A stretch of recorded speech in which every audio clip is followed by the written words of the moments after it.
The Dry Hooch mission, helping veterans and their families who survived the war, survive the peace. Dry Hooch is a place where veterans can gather informally in a coffee house, a safe, comfortable, drug, and alcohol-free environment. Dry Hooch is a nonprofit organization formed by combat veterans to help veterans in their return home. If you would like to know more about our nonprofit organization or to make a donation and make a difference in a veteran's life, please visit www.dryhooch.org. So, good afternoon, Brady Street. I'm here with Amanda. Amanda, what's your last name? Klausmeyer. And it is a Sunday afternoon on May 11th. So, Amanda, tell me about yourself. Where are you from? Where'd you grow up? I'm from Kenosha. I grew up there in Pleasant Prairie out in the county. About myself.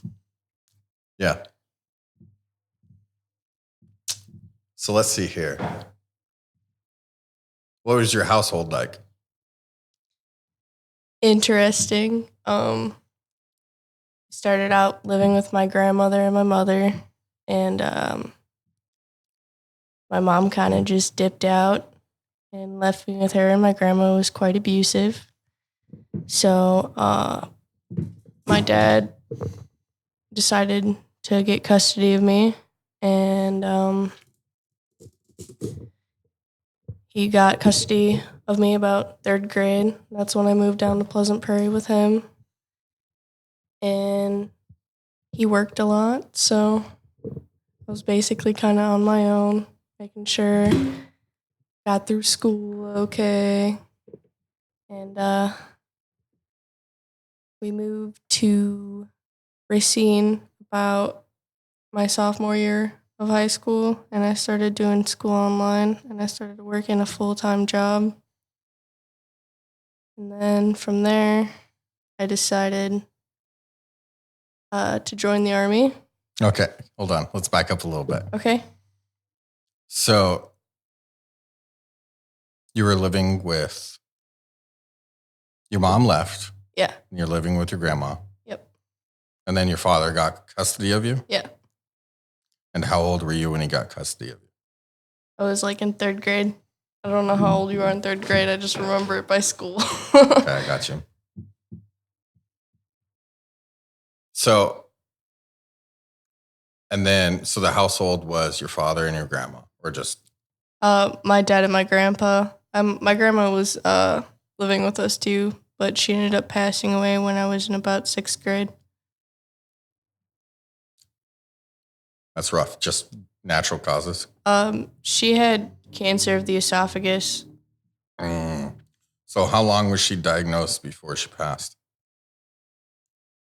I'd say about a year. It was rough. She ended up dying in her house too. I remember like going to bed that night and then hearing like all my family members crying. I knew what happened.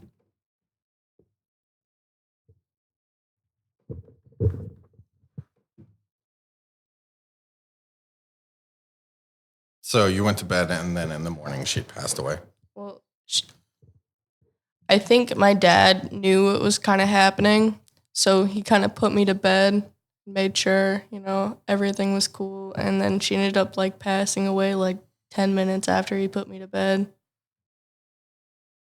So did they call people and have her picked up that night or in the morning, or? They had her picked up that night. And then so you went to bed, but then you were awakened due to? Yeah. It's crazy. So you were pretty close to your grandma then? I was. She was like the only one in the world who used to help me with my homework. Yeah. Grandmas are the best because, I don't know, my grandma always seemed like no matter what I did wrong, that she was always like, oh, it doesn't matter. I love you. Yeah. The rest of the world, like they can, It's a grandma's job. To make you feel all right in the world and you can never do anything wrong. Yeah.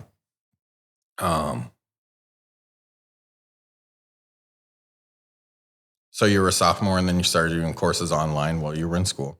Right? Yeah. To catch up on credits? Essentially, I did high school from junior to senior year fully online. Was that because of COVID? No, No, that that's was just by choice. that's cool. 'cause I didn't know they have that now. They did in Kenosha. So what got you interested in the Army in the first place? A recruiter just like kind of hit me up and was like, "Hey, I got some options for you." And I had never really had a stable upbringing or any direction, and I didn't know what I wanted to do with my life. So I thought, it'd be a good way to straighten myself out. And So get what on track. options did the recruiter give you? I mean, we talked about like different jobs and stuff I could do, what I wanted to do, and the schooling and all that fun stuff. But like, so besides a track mechanic, what other MOSs did he offer you? I'm actually a wheeled vehicle mechanic. Wheeled vehicle, my bad. Wow. There we go. It's all right. I do track vehicles too. It's kind of hard to remember because that was like kind of a while ago. What did you score on the ASVAB? God, I wish I remembered that. I'm a mechanic. It couldn't have been that high. Right. Yeah, for me, he was like, "Oh, I got some options for you. It's either infantry or infantry." And I was like, "Oh, okay." Oh, lovely.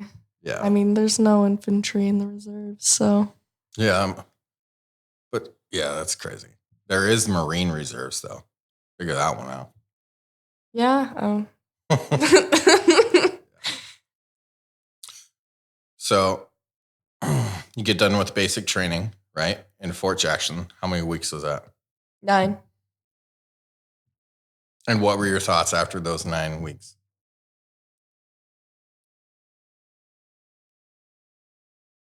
Just wanted to get it over with and go home. Yeah. Was it anything that you thought it was going to be? Or do you think it was? It was easier than I thought it was going to be. Yeah. How'd you do with the physical stuff?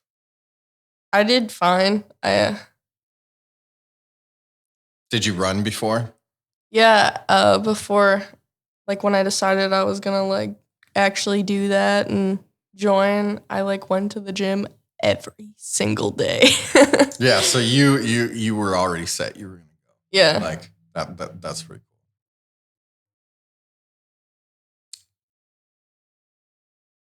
And it's good you came from Milwaukee, Kenosha, because it's already really diverse. Like they have a lot of different groups of people. So what was it like going to a mixed basic training? Because the basic training I went to, it was all dudes. It's all dudes. We actually had quite a bit of females, and that females are interesting. They're very catty. Did you have people that didn't make it? Yeah, it was 2 females, and they absolutely hated my guts. And like, I'm very aloof to these kind of things. Like, I was just trying to do my own thing, trying to get through. I wasn't worried about nobody, but they really did not like me, and they both did not make it. Well, that's good. So why did they not make it? PT. Yeah. They went to what was called fat camp, and I don't know what happened to them as far as that goes. They could have made it through. They may not have. I don't know. It's a thing, huh? So then from basic training, you come back to Wisconsin, right? Yep. And then were you in Kenosha or where were you? I was living in Racine. Racine. So how long were you back before? What was your next connection with the military? Like your next training, like your report date? So that was all kind of really confusing to me because my recruiter didn't like. He was just like, take a month off, don't tell him you're home. And I was like, okay. So I did that, and then he took me to my unit to like introduce me to everybody and make sure that they weren't gonna be mean to me. Oh, right. He looked at my Did you have orders, right? Yeah. He looked at my platoon sergeant, he's like, man, that guy's gonna be a dick. Oh, yeah. And he wasn't. My platoon sergeant was so cool. What was your recruiter's MOS? He was an MP. Oh,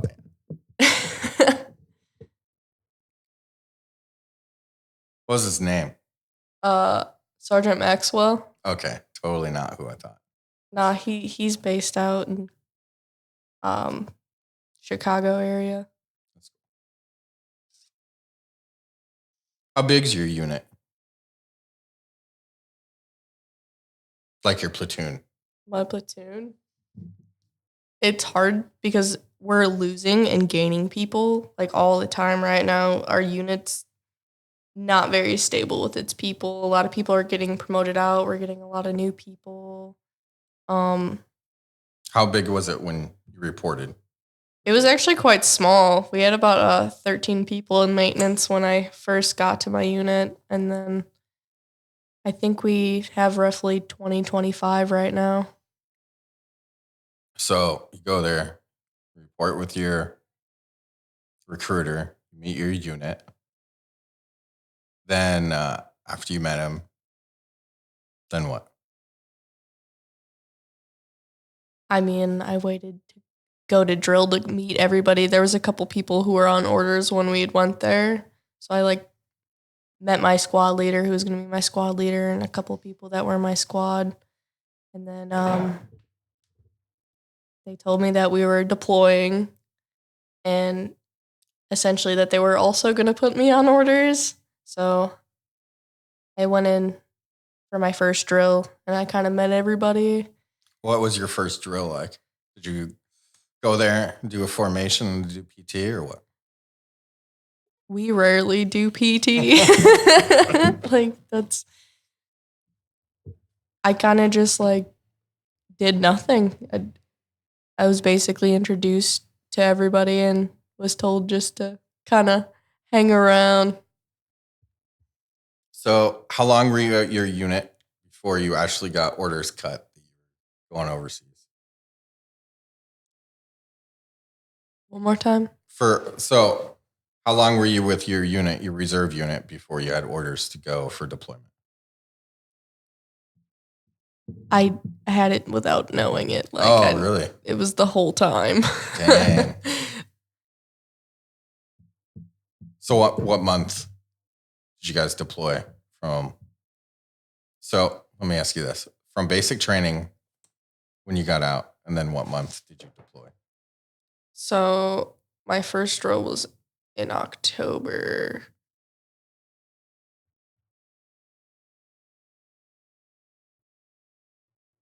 I think we left for Texas sometime in March. How many months is that? I'm horrible at math.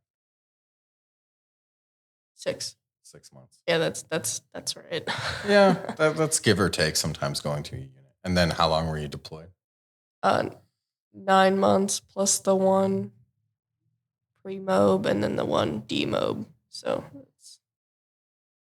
it's gone for a year. So did you guys do like an MRX, like a mission readiness exercise? Yeah, kind of. It Where'd you was do really that at? weird because COVID, that's it popped off as soon as my deployment was ready to go. So we spent part of pre-mob doing classes at home on our computers. That's so weird to think of. It was really weird, and we'd have to video chat with our squad leaders and do PT with them at home. A video chat? Yeah. Oh my god. Group video chats. Oh my god. I saw that always as a horrible dream, as a joke. No way would that happen. But yeah, It's real. It happened. Yeah. So your whole mission readiness exercise was online, basically. Essentially, yeah. Oh my god. So they didn't send you to Fort Irwin or Fort Polk or none of that? We went to Fort Bliss for our pre-mob, and we kind of did stuff there, but it was barracks training. I can't even explain it. It's just so bad. It was terrible. Oh my gosh, yeah. I spent 86 days in isolation because of COVID, coming in contact with people, but I never got it. Yeah, March is when everything shut down here. So It was a really interesting experience, to say the least. So you got all your stuff packed, and then you got on a plane, right? Yeah. Here in Milwaukee, all as a unit, you guys all got together and got on a plane. Yeah. You didn't fly individually, none of that. No. So did you guys fly in civilian clothes, or they have you wear your uniforms and your D-bags, or what? We wore uniforms. Did you guys take your weapons over there? Yep. So you carried your weapons into the airport. Yep. What was that like? Honestly, I didn't really think anything of it myself. I'm just another stupid army thing. Yeah. See, the only time that we flew with our weapons was actually like on our way to Kuwait out of Germany. And for us, that was weird but when we got to the airport, it was all sections off from the public. So it wasn't like we were going through crowds and stuff like that. It was like sections off of the airport where you're straightly going down a corridor. That corridor, you just file all your equipment and then go in. So it was like no interaction in the public. And then we stopped off in one place in Ireland. Same thing. Didn't even get to see Ireland, just down these tunnels that were completely cut off from public or anything. And then back into the plane, off to Kuwait. So did you fly into Kuwait, or where did you fly? We flew into Kuwait, and we spent like a couple of weeks there.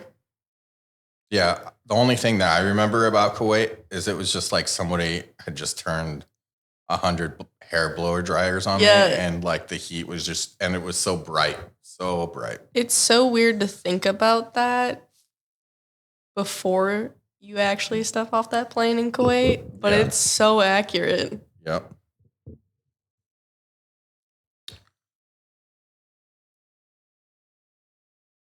So you're there for a couple of weeks, and then what? We flew to Afghanistan. I'm not gonna lie, I was a little nervous for that one. And then you went straight to, was it Kandahar, or did you fly into Bagram? We flew into, I believe we did fly to Bagram first. Yeah, we did. And then did you take like a convoy to Kandahar? No, you flew. We flew. Little birds or jet? Little birds. Okay. So did you guys get all on Blackhawks? No. No. So like Blackhawks then. And what, they take you like, what, 4 or 5 passengers in a little bird? I think I might be confused as to what a little bird is. Well, not jets. So like the Chinooks are the big ones, right? With 2 big rotors, and then Blackhawks are the one big one. And we took a plane. A plane. Like a small plane. Oh, okay. I hear you. Yeah, we didn't even have small planes. We did. Cargo plane. Yeah. Okay, that's cool. And then, yeah. They shipped us all out to different places, though. Like, I wasn't with my squad for, like, almost my whole deployment. Oh, because you guys are, like, attachments. Yeah. So,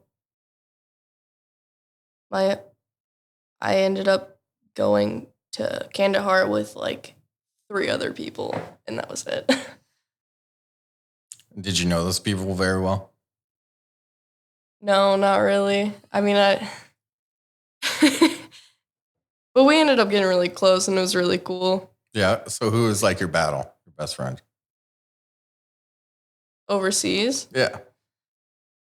I didn't really have one. I just kind of did my own thing, you know? Wow, that's so weird to hear. Well, there wasn't that many people. I had my sergeant and this other dude. So this is 2020 or 21? 2020 into 2021. With the middle of COVID just starting. And are you guys have to wear masks, or like the little like Yeah, we had to wear masks everywhere. It was like super hot and it sucked. You guys didn't have to wear like the little gator neck, did you? Oh, yeah. Was it the gator neck or just masks Whatever you wanted, really. at that time? Yeah. Started with the gator necks, though.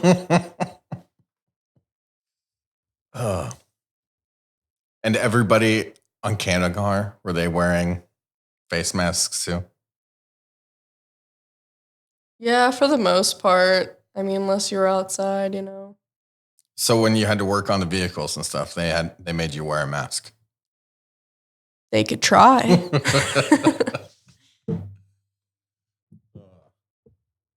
It was mostly for going to like the DFAC or you know, going in any buildings.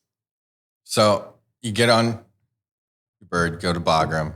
Now you're going to Kandahar. You land in Kandahar. Then what happens? We basically unpacked all our stuff and started working on vehicles immediately. You can cuss. I just can't cuss. I'm the host. You're the guest. Just to clarify. Yeah, I mean, when we got there, we started working like 7 days a week, every single day, because the vehicles we got were trashed. Like the unit before us didn't take care of it. And which unit was that? I have no idea. Like, no one knows. Whoever they are, they were terrible people because they didn't take care of their vehicles. Did you see any vehicles blowing up or any of that? No. Like the damage? Actually, yeah. Yeah. There were a few. But that wasn't... I'm in an engineering company, so... Oh, engineers are the worst because they usually have to go out to where the IEDs are and stuff. Yeah, but it was more for closing down rather than going out. So. See, yeah, I don't know what that period was like, so feel free to like describe everything. How hot was it in Kandahar? I ended up getting like super used to it. I'm here and I'm just like, it's cold. Mm-hmm. I mean, it was super hot, don't get me wrong. I got super tan too. Yeah. And were you always in a garage or was it like a tent or what? So our first motor pool ended up being, it was really nice. And it had like offices in it. You could access the Wi-Fi from it. And we were there for about 2 weeks before they moved us to like a tent. And we had to share it with another company. And that was interesting. So, okay. So, did you stay in the garage too, or just work in the garage or the tent or what? I mean, what do you mean stay in there? Like, where'd you sleep? In barracks. Yeah? Yeah, we had like little barracks. Well, explain it. What did it look like? Shipping containers. Oh, okay. So, yeah, they were literally like train cars. Yeah. Yeah, okay. They So were these all right, little though. still boxes. Yeah. And how many did they put in one? 4 to a room. 4 to a room. And there's an air conditioning unit. Yeah.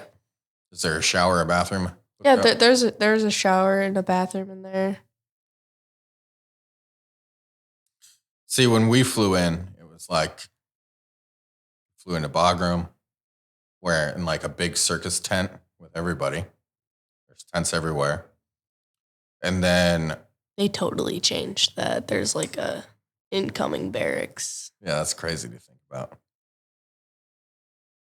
It's still just a giant floor of people though, coming and leaving at ungodly hours. So did they give you like introduction? Oh, did they give you introduction training classes when you were in Kuwait?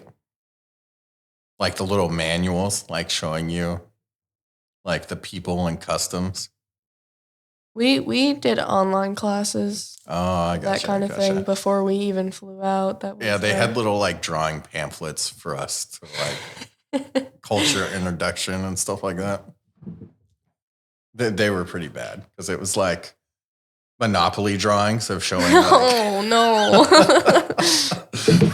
people felt like finding an IED, right? Like it's the Monopoly drawings of the Afghans or whatever. And then it showed like US soldiers like handing them money and we were supposed to like pull out these little manuals and show the Afghans so they'd like get an idea from the pictures what we were trying to do there. That's not good. That should have never happened. Yeah, right. But that's how it was. Then you were there 9 months. Yeah. Well, so we ended up having to leave Afghanistan early. So we ended up spending the rest of, so I think I spent about 4 months in Afghanistan, and then the rest of my deployment in Kuwait doing like nothing except getting our vehicles ready to ship back home. What was the day? So you weren't there when they actually said like, all right, the last flights are like leaving Afghanistan. No. How far before that? Like a year almost, right? Yeah. Okay. Did you know anybody who was over there when they were actually doing like mass get on your planes, we're going? No. I don't even care about our equipment. So how many times did you get mortared during deployment? I don't have a count more than I can. Yeah. That's crazy. It happened a lot. When we first got there, it didn't happen at all. And I was like, oh, cool. Don't have to deal with that. And then it started happening like every freaking night. Did you guys ever have to go out the wire for anything? No. Oh, at least not my people. I know a couple of people in our unit did, but it was just to like fix the fence. Yeah. So that doesn't really count. Yeah, it can still get pretty crazy. You never know what's going to happen. Oh, yeah, definitely. I've heard some crazy stories. Yeah. Did you have any friends that got hurt when you were there? No. No, nobody. Nope. Not even hearing of like anybody getting hurt your entire deployment with the people you were with. I mean, people definitely got hurt. I know when we first got there, because there was like Wi-Fi that you could buy there, they would turn that off if someone got hurt. Yeah, the blackouts. Yeah. And that happened when we first got there. But other than that, there weren't any more blackouts or anything like that. So, did you work with any of the indigenous people? no. No, you didn't. Did you even see them? Yeah. Were they working around the base? Yeah. Yeah. Little farms and stuff like that. How big was the Kandahar base? Did it have a name? Calf. Calf is what they called it? Kandahar Air. Oh, okay. Yeah. I got you. So, about how many soldiers were there? I really don't know. Don't know. Was like constantly changing too. Like they're trying to get people out. So it just kept getting smaller and smaller and smaller and smaller. Yeah, it's crazy. Completely different from my experience.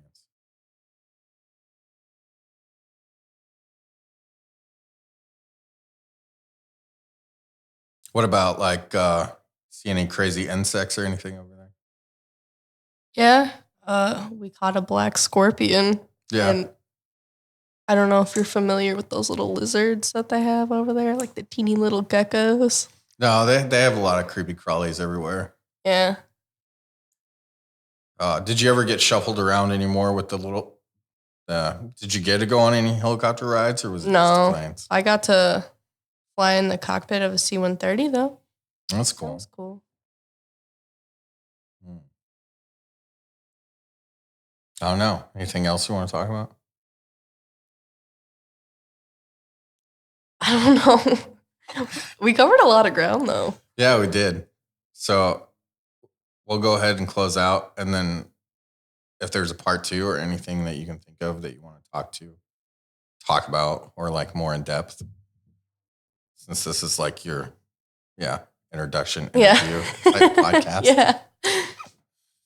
All right. So this is Amanda, and then we'll continue on to part 2 next time. All right. Thank you guys. Have a good night.